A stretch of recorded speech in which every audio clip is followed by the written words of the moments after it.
Hey guys, I'm Kim Pachati. And I'm Christina Borders. And welcome to Dog Life. This week is going to be fun because we are going to talk about something that's very dear to our heart and stuff we do every day, and that is take care of puppies. So we are going to we're going to help you learn how to choose a puppy. Or even kind of a dog a little bit too, because it kind of really kind of lends applies to all dogs. Whether it be a purebred dog or whether it be somebody you're going to, do a dog from a rescue. It's got some great tips that we've got for that. Mm-hmm. And what else do we have to do? We're going to take you to the store and we're going to shop for your new puppy or your new dog and learn about some things that you may not want to buy, some things that you want to steer toward. Right, and plus we're going to make Pupsicles. Puppies have those little teeth. Yes. They kind of like are razor sharp and they're always getting us. Well, we're going to make something cool that will soothe their gums a little bit, and it's really, really good. And some socialization and all kinds of stuff. But let's first learn some basics about the puppies by watching our first up this week. Puppies are adorable and they're certainly hard to resist. However, there are many factors to consider before bringing home a new puppy. People who haven't had a puppy in a while or have never had one need to realize that raising a puppy requires a huge commitment of time and work. Their schedule as they know it will definitely change drastically once that puppy arrives home. Puppies need to be fed 3 to 4 times a day and have to go to the bathroom several times during the day and the night. Puppies will have accidents in the house while they're still being house trained, so that can mean a lot of cleanup. One of the hardest areas puppy owners face is that the puppy can't be left alone for more than a few hours. So this leaves many juggling their work schedules or hiring pet sitters or dog walkers just to help out. So you must puppy-proof your home as well, because puppies don't know any better. They're going to want to explore and possibly chew and eat almost everything in their environment, whether inside or out. So it's a good idea to work with the puppy with the crate, because this also aids in the house training as well, but it keeps the puppy from chewing up everything in your house. All puppies need to be trained and socialized, especially during the first 16 weeks of their life. Financial requirements are also something to consider when owning a pet. Food, grooming, and veterinarian bills are just to name a few. So if after thinking these things through and you're sure that that puppy is in your future, you will quickly understand, like the rest of us, how much you can love something that pees in your house, chews on your shoes, digs up your yard, jumps on you when you get home, because it's truly an unconditional love story. Hey guys, is this not cuteness overload or what? We are here to help you figure out how to choose a puppy or even a dog, because a lot of this can go with picking, out a dog, whether you're picking a puppy from a breeder or a rescue, or you're even rescuing a dog. There's certain things that you want to look for, and you need to pay attention when you choose your dogs. First of all, go when they're active, just like this. You want to make sure that if you're visiting a breeder or visiting a shelter, that the puppy hasn't just woken up, that it hasn't been, just got done nursing from mom or something like that effect, because that will definitely have an effect on the way that their personality and your impression. Even if you can get where you visit the puppy a couple times at different times during the day, that would actually be better, because you can be able to see the different ways that they're able to do. Right. Number 2. Don't pick by sex alone. Exactly. People get really fixated on, I want a male, I want a female, this one's better than the other, but that's not necessarily true. No, it isn't. You need to go back to the personality of the dog. Don't be so set in your ways. We've actually found, a lot of people have a segmentation thinking the girls are calmer, but actually the boys are. They're really the ones that are the calmer puppies. Exactly. From what we have found. Nope. Number 3, how does the puppy act with its litter mates? Are they biting their tails, pulling around? We've had bullies. Yes. We've had big bullies where we've had to kind of intervene and kind of separate and pull them away, because they're kind of, you always heard the runt of the litter. Well, there's not really a runt of the litter. It's just really the one that always seems to get picked on the most. Luckily, in our situation, we never let that happen. Exactly. So, number 4, calm versus confident. A calm puppy is not necessarily what we think of as calm. Good potty outside, Zoe. Good job, baby. Calm, the way we think of it normally, like you're zen and you're just relaxed, but calm in a puppy could mean that they're, a little fearful, maybe some cautiousness. And a confident puppy is that impulse-driven puppy that's gonna just do something and not necessarily think about it before they do it. One way I always often describe it to our clients is that if you have 2 dogs running to the end of the dock, The confident one is the one that just jumps in the water and says, oh no, what did I just do? And the cautious one, or the calm one, is the one that kind of looks over the edge and says, I think I'll kind of go in later. Yeah. Number 5, focus versus distraction level. Right, that's a big deal.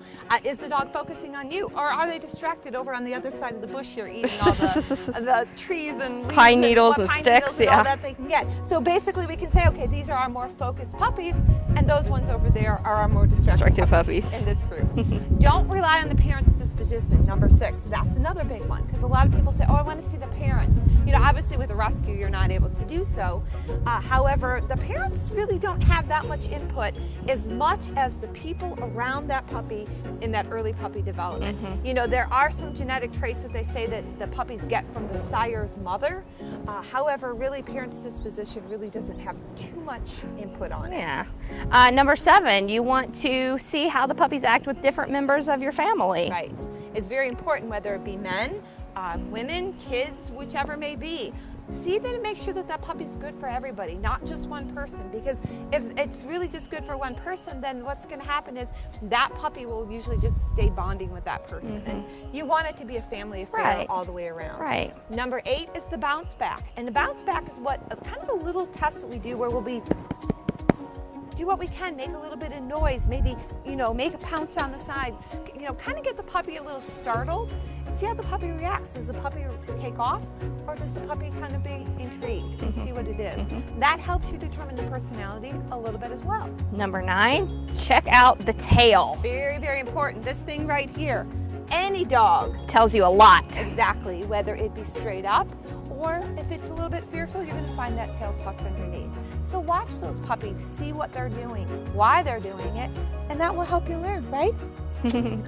Number 10, make sure that parents have their health clearances and checks. Exactly. Very, very important. You know, sometimes you're not able to do that with the rescue. Hi, Sally. Very good. But if you are getting your puppy from a breeder, you know, try to work with breeders that do health clearances and checks. You know, something can always happen, but it just makes me feel better to know that, you know, the breeder is taking the responsibility of checking the parents, making sure that she's being a responsible breeding dogs that are, you know, genetically cleared for a lot of, you know, things, you know, labs and Goldens and all of them, they all have the, you know, the cancer predispositions, but whatever we can do to keep these guys here longer. Exactly. Very, very important. And number 11 is ask the breeder. What does the breeder sees them every day. What do they think of the puppy's personality? Listen to what they say, listen closely. You know what, that hurts you biting my finger. Oh, well, thank you for the kisses instead. Like, how can you not love this, right? So guys, if you're contemplating a puppy, do your homework, do your due diligence. Don't just fall for this pile of cuteness, because it really is easy to do. Study the puppy, because they're going to be with you for a long time. This is a life decision, right? And it's your life. Thank you for kisses. Many people ask, when should they start training their puppy? Well, you really need to start training your puppy the day the puppy comes home, because that's so important, because puppies learn, and dogs, 24/7. Whether it be good or bad, you're always going to be teaching your puppy something. So it's never ever too early to start. Socialization, you have to watch, make sure that they have their shots, but you still can socialize them and take them places. Just be their advocate and don't put them in situations where you know they can get hurt or they can be a health risk. Right, Zoe? This is Zoe and this is Sully. So tell everybody, train us as soon as we come home. Hey guys, with puppyhood, you all know come the teething and their poor little gums, and they're losing their teeth, and they're chewing on everything, chewing on us. You know, a lot of people, you heard people say, oh, just yell, ouch, and the dog will stop biting you. But I'm here to tell you that's not true. Because what happens in the litters when they do that, they'll bite harder. So it's very hard for them. So I figured what we would do is I'd give you a couple other little things that you could do to help soothe their gums. And a lot of times what you can do is you can take like a cold rag, twist it all up, maybe even dip it in chicken broth or beef broth or just plain water, kind of twist it all up, tie it in knots, and put it in the freezer. So when they're doing that, they can chew on that. You can take carrots, you can take celery. Celery doesn't freeze as well as carrots do, but you can put that in the freezer and give the puppies that when they're teething. And then it's kind of a good snack, and also that. Or you can do what we're going to do today, and that's make them some Pupsicles. or popsicles, whichever may be, depending how big your dog is, or if you're just making some for yourself, or the kids, because this is perfectly good for everybody to have. Very simple, 2 ingredients, bananas and watermelon. And you can really use whatever you like. The bananas actually make it very, very creamy. So what we do is we slice them up and we freeze them. The watermelon is great because it's very, very refreshing. You can feel the taste. The taste is very cool on their gums, as well as it tastes great for us. And it's got a lot of water into it, so it's good for their bellies, and it's good for, you know, sometimes a lot of times with puppy, a little bit of diarrhea comes too, which is, bananas is great for. So we're kind of hitting all the different little things with puppyhood. So I didn't want to have you to have to listen to the food processor the whole time, so I wanted to show you how this easily comes down so nicely, and then kind of really what we do with it thereafter. Look how this comes down. All I did was let it go. And it does take about a good 5 minutes to go. At first, you know, when it's first going, you're going to want to make sure that you pulse it a little bit, because with it being frozen, it's going to want to kind of lock up your food processor. So don't use like a food processor that doesn't have a lot of strength or anything, because what you're going to find is it's going to be a mess everywhere, because it's not going to. And it kind of gets like powdery first, and then all of a sudden you'll see it hit, and it's almost like churning butter, if you've ever seen that being done. Because it goes and goes and goes, and you're like, is it seriously going to happen? But it does. So here is next tip, and the easiest way to do this is I use a pastry bag that we're going to just use it to pipe in here. But you know, when you're by yourself and you're sitting there trying to get it in, especially when you're working with ice cream or something, you know, that's soft like this, it's not going to stay in the bag very well. Just get a tall glass, place your pastry bag inside that, and put the bag inside. So now your hand's free. So we can be able to go ahead and scoop all this stuff in here, and we don't have to worry about it getting all over the place. Well, knowing me, it's going to get all over the place anyway, but we're just going to try to do it without making a mess. But you can see we're just going to put it right in the bag, just like this. And look how creamy that is. I mean, you can basically serve this soft serve if you want. Is an ice cream for yourself or for the kids. Kind of, you know, dish it out, put it in bowls, put it back in to get a little bit more frozen. Or if you like the soft serve, just like this. This is great to do. So it may be a little too soft for our sticks to stand up, but we're going to see if we have to do a little bit part and part here. Put that over here. Let's get this over here. And all you're going to do is pull your bag up then, and you're going to see it's already starting to come out the bottom. Make sure that you do get all the chunks, though, with the food processor, because if you leave any chunks in there, it's going to get stuck in your tip, and then you're going to have a hard time doing it. Now, these are just things that we use for cake pops. So I'm just going to fill these up just like this and go all the way through. And let's see, we have 7 puppies now. One thing I have to tell you is, though, this bag gets very, very cold when you're holding it, because right now my hands are like just about freezing off. They're really, really cold. I think maybe we'll get rid of this like really quick. Let's make some popsicles for Cosmos, because I can finish it up quickly. And we can put this right in here just like this. Look how easy this is. And I don't think, well, maybe I do have enough for one more. We'll see. Kind of a little one. And then get your last bit out. Perfect. Absolutely perfect. Throw it back in. Perfect and easy way to clean. Now all we have to do is stick our sticks in. So we're going to stick them in here. They'll probably stay okay in these ones, but I'm not sure that this is cold enough to stay inside the other ones. But there's that. And then we're going to stick our sticks in here. Hey, there we go. Easy enough. Put them all the way through. And look how cute these will be for the puppies, and even for the kids. It's one of those where you can just kind of have some fun with it, and wait till you see what we're going to do when we get back. So right now I'm going to take these. I'm going to go put the, I'm 1 stick short. Got to go get another stick. Put these in the freezer, and we'll be right back with have some popsicles. Okay, guys, we got them out of the freezer. You have to let them sit in there for about 3 hours. You can let them sit overnight if you need to, or whatever may be. Easiest way, because as I said, this was a silicone pan that we use, is we kind of just pop them out. You see, they look like those little sweet tart little pops. But what you can do is actually decorate them as well. So we can dip them in a little bit of yogurt. And now I use the Greek Fage yogurt, because it's actually where they strain it, so there's less whey in it than just kind of like a store brand or something. This brand seems to be thick. When I've tried it in the other brands, it doesn't work as well because it's rather thinner. So we can just put them in, and basically what this is, easy thing, piece of styrofoam, just cut with put some parchment paper on top, which tape does not stick to parchment paper, so you have to use toothpicks. You can see my toothpick sticking out.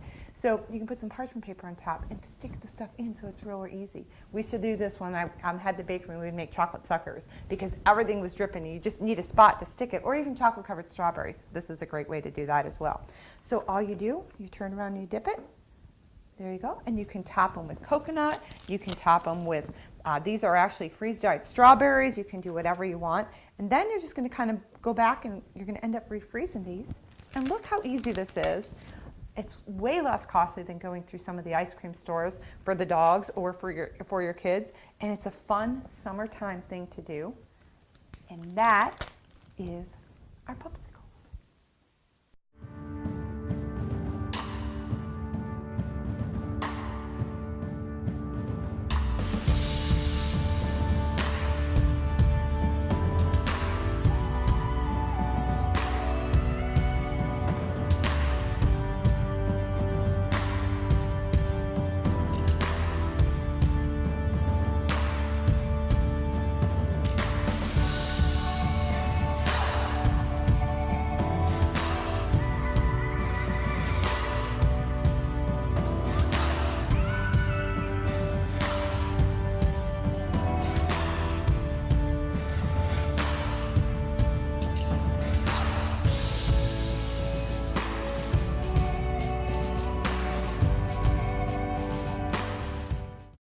So you're getting a new puppy soon and you want to be prepared. Let's go shopping.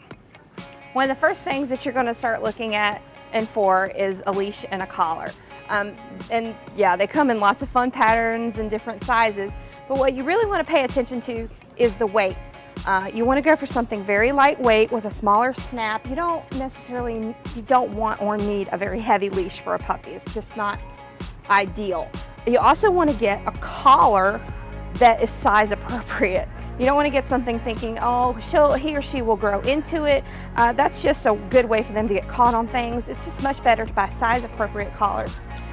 Steer away from harnesses. They're super cute, but being so young and still in the growth stage, this can cause some damage to the shoulders and the neck area. So steer away from the harnesses.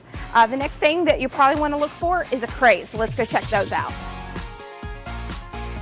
Crates come in basically two different styles. You have your airline pet taxi type hard box type crates, and you also have wire crates, which I think are probably the most common for people who are getting new puppies.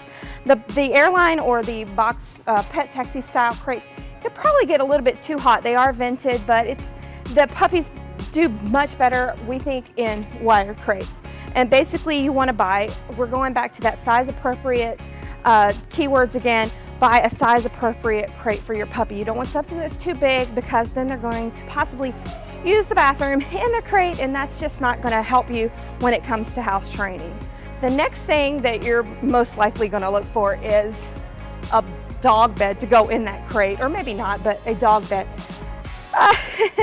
Which can get tricky again because you don't want your puppy to use the bathroom on the bed, but you also don't want them to eat the bed. And these nice, cushy, soft beds that just lend themselves to puppy destruction. Puppies love to chew on things. Woo, I'm dropping beds. So be aware that if you do get a bed for your puppy, that you want to just let them have it when they're being supervised. The next thing, let's check out some toys. There are tons of choices for toys. It's like going to a toy store for your own human child.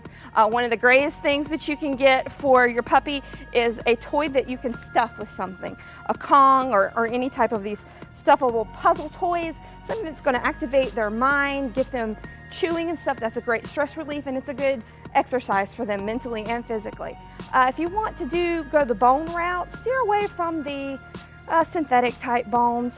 Maybe go for a more natural type bone, like the femur bones that you can feel, or even let's go check out some antlers. And when I'm talking about the femur bones, it's just basically just a clean femur bone that is empty, and you can stuff things in it just like a Kong. Or you could go with something like an elk antler or a deer antler. Now you want to stay away from those that have the points because that could be potentially dangerous. They do make them sawed in half where they can get kind of to the marrow a little easier. or they do have whole ones as well. I think deer antlers are a little harder than the elk antlers, so you may want to talk to your vet about what is appropriate for your puppy's teeth as well. One thing that I would caution you to steer away from with your new puppy is rawhide. Rawhide can literally take like 2 years to start to digest in your puppy's stomach, and not to mention the fact that it can cause an obstruction. It also leads to choking issues. It's just not an ideal chew toy. So stick to your natural chews, your stuffed toys and things like that. So we've talked about crates and sort of a little house training there. One thing that a lot of people do is go for the pee pads because it sounds like it's an easy fix for house training. It's really not. Unless you live in a high-rise apartment in the great big city, you're going to want to stick with your crate. Don't go for the pee pads. It just makes house training a little bit more difficult. And if your puppy does have an accident, which is pretty inevitable because that's puppyhood for you, there are tons of different types of cleaners and stain removers that you can use. The enzymatic ones I think are the best. And be sure that you pick up a few bags of these little beauties because you're going to need them. Socialization. Often, many times, people don't really think what it really means, and that is being socialized to absolutely everything, any which way you can, and that includes their nose and their ears. Oftentimes, you need to take your puppy, not oftentimes, really all the time, you need to take your puppy out in different areas to let them smell the air. Smells make an impression and also change the way a puppy feels. Let them hear the background sounds of kids playing on the playground. All different things make a difference to them socializing. Watch if you get people that are kind of reaching for your puppy, because sometimes that's intimidating. So always be your puppy's advocate. Don't let people just randomly think, oh, they can run up and pet your dog, because they very easily could inadvertently scare your puppy. And that's the last thing that you want to be able to happen. So remember, be your dog's advocate. Go out in open places. Let the dogs smell things. Let the dogs hear things, because all that makes a difference. And you also can even download, we have a sound app for you. It's on Google and it's on iPhones, iTunes. You can have it, and that will give you all different kinds of household sounds and traffic sounds and people sounds and all kinds of stuff that you can use and play for your dog to get them accustomed to it, because it's all socialization. Now you know.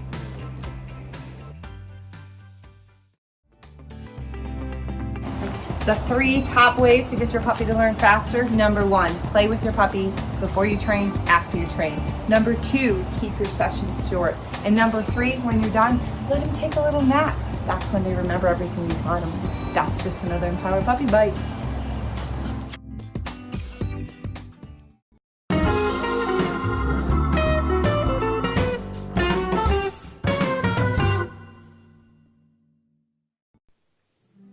Kid, come here, man. I want to drop some knowledge on you, man. Come here. I got to tell you about how to get what you want from people. Number 1, you gotta not do what they say. Go your own way, man. It's all good. Number 2, use the puppy dog eyes. You have no idea how much loot that will get you, man. You want an extra treat? Puppy dog eyes. You want to sleep in the bed? Puppy dog eyes. You want some more room on the couch? Whip out the puppy dog eyes, man. They fall for it every time. Teaching your puppy or dog to leave an item is very simple, and I'm going to share a few tips with you about how to do that today. You're going to want to start with treats in both hands. We generally just use the kibble that our puppies eat. One hand is going to kind of show the puppy what he's going to leave, and the other hand is the hand that you're going to treat with. So you're going to kind of lure your puppy around as such. Let them know that you have something on the floor. Cover it with your hand and wait for him to remove his focus. As soon as he or she removes their focus, treat them, tell them leave it, good, leave it. And just repeat that a few times. You may have to get their attention again, especially if you're dealing with a small puppy who's easily distracted. But this is something that you can start very early and work in very short sessions, a couple times a day, a few times a week. There's no rush, but every time you do it, you're building on what you just did, and they're going to get it quicker and quicker each time. You may have a couple times where you think they've got it and then you come back a little while later or the next day and they seem to have forgotten it all, but that's just puppyhood. You don't need to worry about that. Just keep going.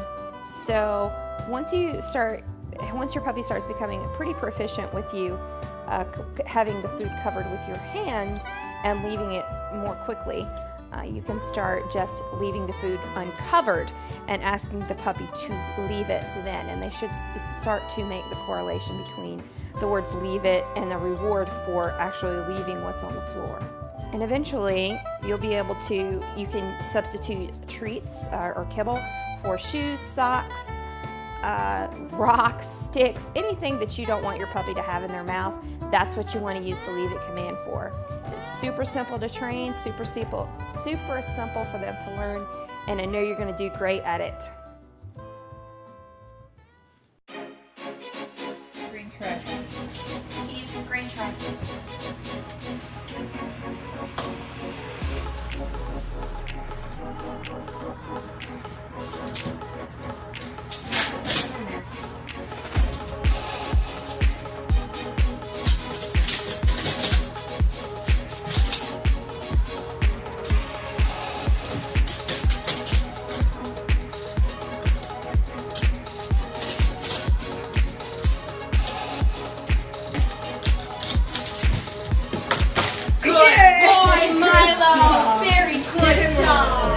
Well guys, we hope you learned a lot about puppies this week. There's a lot of things to do, but the main thing that we want you to pay attention to is being instructional to your puppy and also looking at things from their perspective. Hint, hint, a puppy's perspective. You can learn 101 more tips from our book on Amazon. Very easily got. We have hardback, Kindle, and paperback. Things that you don't know. We'll give you a little insight to what it is. Talk to your dog in plurals. Let your dog know what it is that you want. See, if we say sitting, laying, waiting, what it does is our voice will automatically sing song, which the tone makes the dog learn 50% faster. What else would you say? I would say another good tip is play with your puppy because that helps them learn. It really does. Exactly. And you know what? Puppies grow when they sleep, so they need their sleep. So play, train, easiest way to do it. So we hope you enjoyed this week's show. Make sure to send us your pictures, your videos, so we can share them with everybody. And we look forward to seeing you next week, guys. Yes.